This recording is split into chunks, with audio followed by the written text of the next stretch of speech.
Hi students, in today's video we'll cover the second chapter of IMO 5th standard, that is Computation Operations. Computation Operations will cover the topics as addition, subtraction, multiplication and the fourth one is division. So let's start with our first topic, that is addition. Addition, you all know, when two numbers are added, it's called the addition. The result of addition is also known as sum. So if two numbers are added, the value which we get is called sum. The two numbers which are added are also known as addend. So suppose if I am adding two numbers, that is 5, 4, 6 plus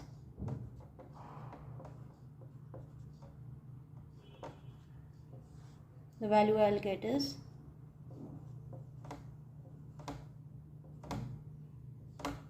so here this is addend,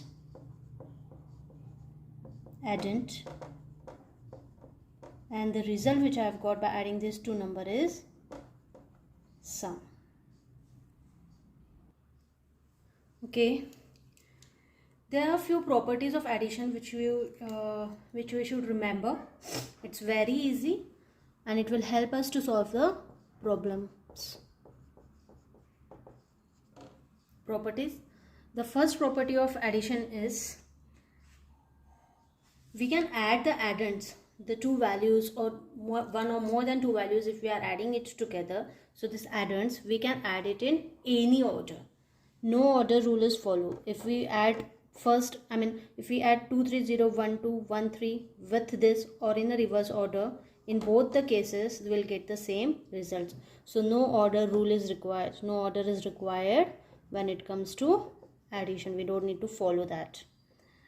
The second property of addition is whenever we add 1 to any addend, we'll get the successor. So suppose for example, if I am adding 45, I am adding 1 to 45, what will get? 46. So whenever we add 1 to addend to any number, we'll get the successor. If we add 1. Okay. The next rule is if we add 0, then the value is the number itself. It's very easy. If I add 0 here, I'll get 45. So 0 added will get number itself. Okay. The fourth property is if we add tens, hundreds or thousand, okay, then the value of the number increases at the tens, hundreds and thousand place by 1 respectively. So to understand this, suppose I have taken a number 4532, okay, and if I am adding 10 here, what I'll get the result is the value at the tens place. So here the tens place is 3. This will increase by 1. So it will be 4542. Okay. If I'll add 100 here, 4532 plus 100. Here the value at the 100 place, which is 5, that will increase by 1 and I'll get the value 4632. If for the same number, if I'll add 1000, that is 4532 plus 1000, then the value at the 1000 place will increase by 1 and I'll get the value 5532. So if we add 10, 100 or 1000, then the value at the 10, 100 or 1000 place in the addend increases by 1 respectively. So these are all the properties of additions. In additions, they might ask you some like, it is simple addition, something they might ask you, but they can even ask you like if the sum of two number is 32, and one of the number, this is the sum, is 32, and one of the addend is suppose 12. So you need to find out the second number. Okay, and so in this case what we will do, we know that the formula of addition is addend 1 plus addend 2. There could be number of addends, but here we have given 2 addends equals to the sum. So that is 12 plus addend 2, which we don't know, which we need to identify, equals to 32. To identify this, what we'll do, we'll subtract 12 from 32 and we'll get our addend 2, that is 32 minus 12, and that is equals to 20. Okay, I hope addition is clear. The properties are very simple and you should remember that. That will help you to solve the problem quickly in your exams, because in Olympiad we need to take care of timing as well. That is an important factor, but once our concepts are clear, that is not a problem then. The next computation operation is subtraction. Subtraction, we all know, if a number is reduced by any other number, then the value which we get is subtraction. So suppose we have 10 chocolates and I have given 4 chocolates to someone else, then how many is remaining with me? That is 10 minus 4, and that will be 6. So in subtraction, suppose I have taken a number and I am subtracting it with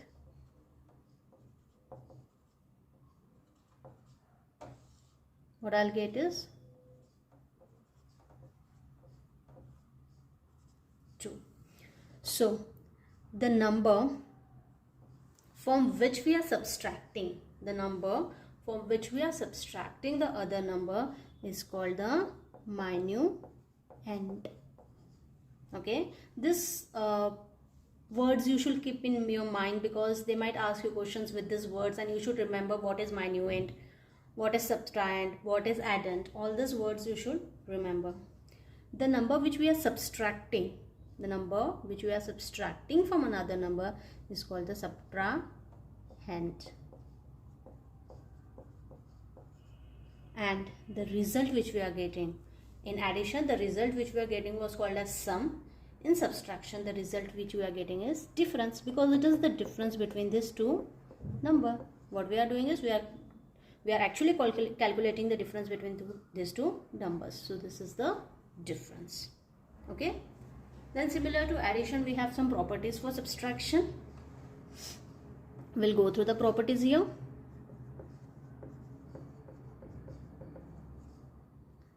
The number one property is, if 0 is subtracted from any number, we'll get the number itself, which is very simple.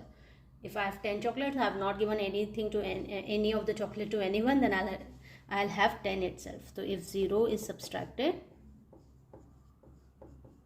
number, we get the number itself.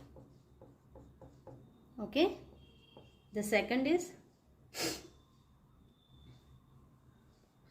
if we subtract 1 from any number, we'll get the predecessor of that number. For example, if I'm subtracting 1 from 1000, then what I'll get is 999, and 999 is a predecessor of 1000. So 1 subtracted equals to predecessor of the number. Okay,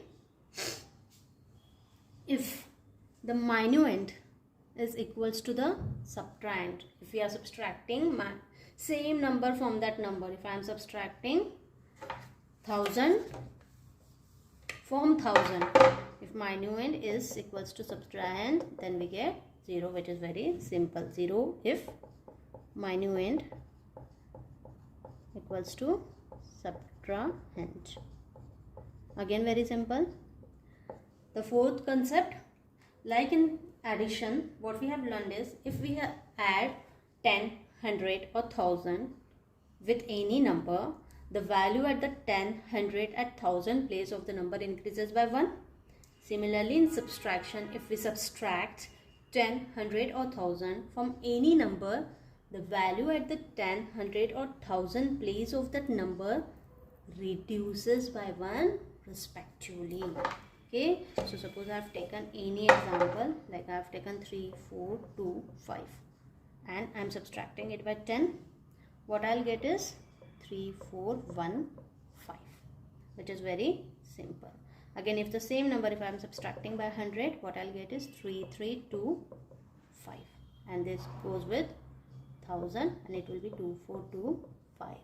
So subtract 10, 100 or 1000 reduces the number 10, 100 or 1000 placed by 1 respectively. Okay, I hope subtraction is also very clear. Again, in subtraction, like we have for addition, we might get the sums where they can give us subtrahend value, they can give us minuend value and difference value, and they can ask us to find one of the value. So suppose they have given us minuend value as 1000 and the difference between the two as 600. Okay, so what we know is minuend minus subtrahend equals to the difference. So minuend we know is 1000, subtrahend is something which we need to find out, equals to 600. What we will do is we'll subtract this from this and we'll get our result. So if 1000 minus 600, that gives us 400. You can check it like, if we add 600 plus 400, what we'll get is 600 plus 400 is 1000. Okay, I hope it's clear now. Now we'll go to the third computation operation, which is multiplication.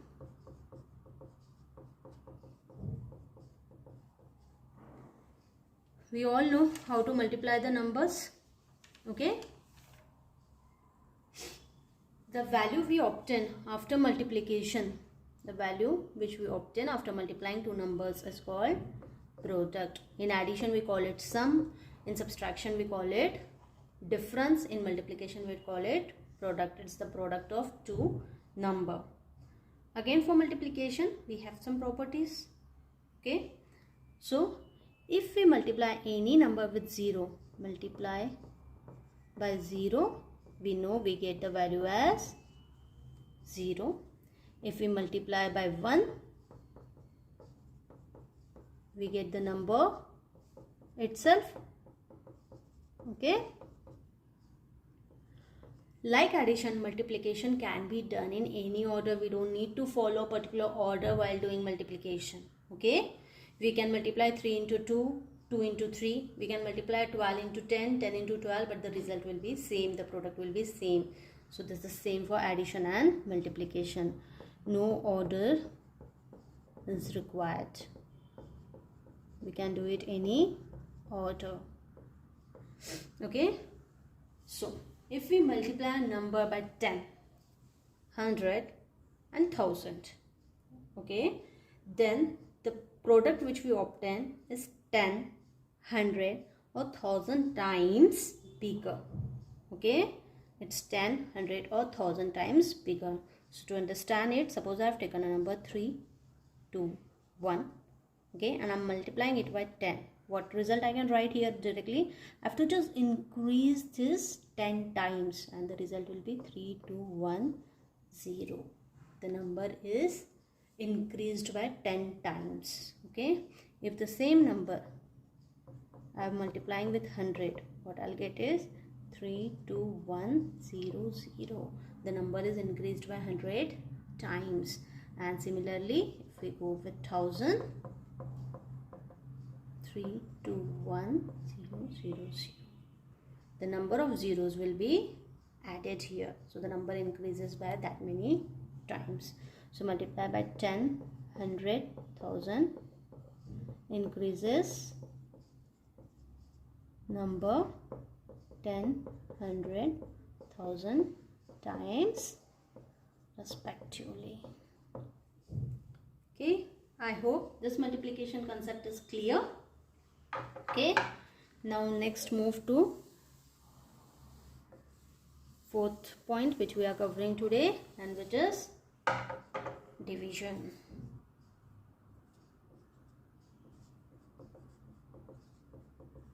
Again, we all know how to do division. It's very pretty simple. But in 5th standard IMO, you should also keep the properties in mind. Okay. Division, we all know the formula of division. I'll just take the formula of division because there are many questions which come up with this formulas, and we should know that formula. Okay. So, while division, if I am dividing any number, okay, so the number which I am dividing is called dividend. The number with which I am dividing is called divisor. The value which I have obtained, the result which I have obtained is called the quotient. And if anything remains at the end after the division is called remainder. Okay. So, to take an example, if I am adding 19 by 2, you know 2 9s are 18 and 1 will be the remainder. So, here 19 is dividend, 2 is divisor, 9 is my quotient, and 1 is the remainder. You should know the formula for this. The formula for division is dividend equals to divisor into quotient plus remainder. Okay, just to understand what we have done, here our dividend is 19. Let's see if this formula works. What we'll do is divisor, which is 2, into quotient, which is 9, and the remainder is 1. You know 2 9s are 18, 18 plus 1, that is equals to 19, which is equals to our dividend. Okay, you should know this formula, you should learn this formula. It's very very simple. You can get this type of questions where they'll give you dividend value, or where they can give you quotient value, divisor value. They may ask you to find out one of the value. So you should keep this formula in your mind. Okay, now moving ahead to the properties of division.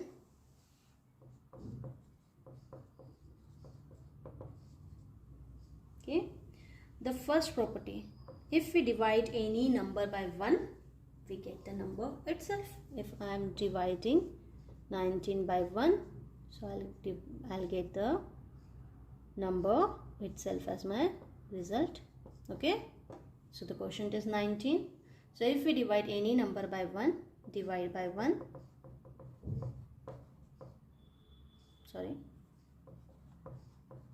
equals to number itself. Okay, very simple. The second is 0 divided by any number. If we are dividing 0 by any number, then we get the value as 0. 0 divided by any number equals to 0. Okay, so if I am dividing, we all know 0 by 1, we all know 1 zeros are 0, and this is true for all the numbers. If we divide number by itself, we get the value as 1. 12 divided by 1 is 12. 3 divided by 3 is 1. Okay, so if we divide any number by itself, 12 divided by 12 is 1. 3 divided by 3 is 1, because 3 3s are 1. 3 1s are 3. So we get the number value as 1. So these are some properties of division. Okay, I hope it's clear. Now we'll move to one other concept which is related to computation operation, around which you might see some sums in your exam. That is estimation. estimated value. So estimated value is something, as the name itself say, it is estimated. It's not the accurate, it is estimated. So like to find out estimated value of any number, we use the concept of rounding it to nearest 10, nearest 100, nearest 1000, which we saw in our last chapter.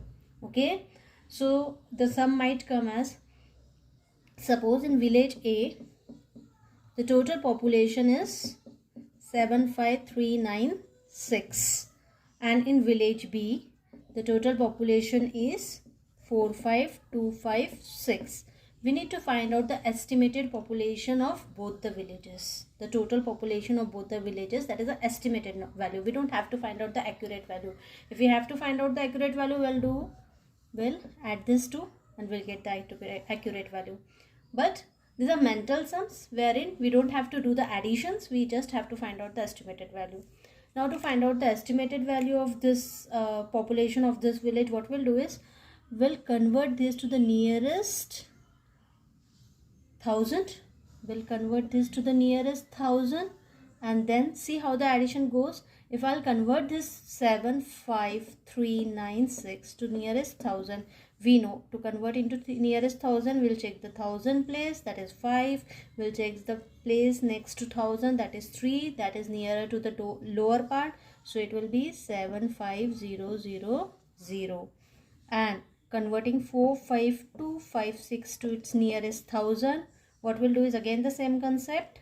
Again 5 is at the 1000 place, we have 2 at the 100 place, which is nearer to the lower part, so it will be 45000. If I'll add this two number, it's very easy to add this,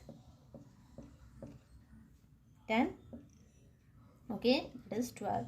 So for us the estimated value of these two villages, that's complete population of these two villages, 1,20,000. So that is estimations. They might ask you to find the estimated difference between these two villages, right? So the same concept, will convert it to nearest 1000, that is 75000 and 45000, and we'll find out the difference. Again it is very easy for us now, okay, that is 30,000. Okay, this is the way we find out the estimated value for addition and subtraction. Estimated value, we don't have to find the accurate value, it's the estimation. Okay, similarly estimation might come for multiplication and division. So they might give us some like suppose Mansi, she has bought 102 boxes. Mansi has 102 boxes of shirt, okay, and in each box there are 85 shirt in each box. Then what we need to find out is total shirts which Mansi have, that is estimated total shirts which Mansi have. We don't have to find out accurate, so we will have to find out only the estimated value. Now we know in this sum, as she has 102 boxes, we have the total number of boxes, we have shirts in each box. So what we'll do is to find out the total value, total number of shirts, we'll do the multiplication here. So to find out the estimated, what we'll do is we'll convert into nearest 100, that is 102. If I'll convert it into nearest 100, it will be 100, and 85, if I'll convert it to nearest tens, then it will be 90. So 100 into 90, as we all know, when we multiply any number by 100, its value increases 100 times. So what we'll do is 90, and we'll add this 20 here. Okay, this is our estimated value. This is the way we find out the estimated value for multiplication. Similarly, they might ask you for division. There's a concept of division, estimated value for division. So we'll take another example. So suppose Raghav has bought 500 bats. He has bought 500 bats and he has to pay a total amount of 43450 rupees to buy this bats. So we need to find out the estimated value of each bat. What is the estimated value of each bat? We know we have a total amount he has paid, the total bat he has bought. Then to find out the value of each bat, we'll do the division here. Okay, so again we'll find the estimated value here, that is nearest 1000, nearest 100, nearest tens, which we have learned. So if I'll convert it into nearest 1000, it will be 43000. Why? Because we'll see the 1000 place and we'll check the 100 place. It is nearer to the lower part, that is between 0 to 4. That's why it will be 43000. And 500, itself is rounded off. We don't have to do anything for 500. What we have to do to find out the value of each bat, we'll have to divide 43000 by 500. Whenever there is a division and in both divisor and dividend we have zeros, it's become very easy. What we'll do is we'll cut this 20 with this 0 and we'll just divide 430 by 5 and we'll get the answer, that is 80, that is 40, 30, that is 86, and our estimated value for each bat is 86 rupees. I hope this is clear. So that's all for today's video. There are few more concepts in this chapter. We'll cover this in our next video. Thank you. Keep studying and keep learning.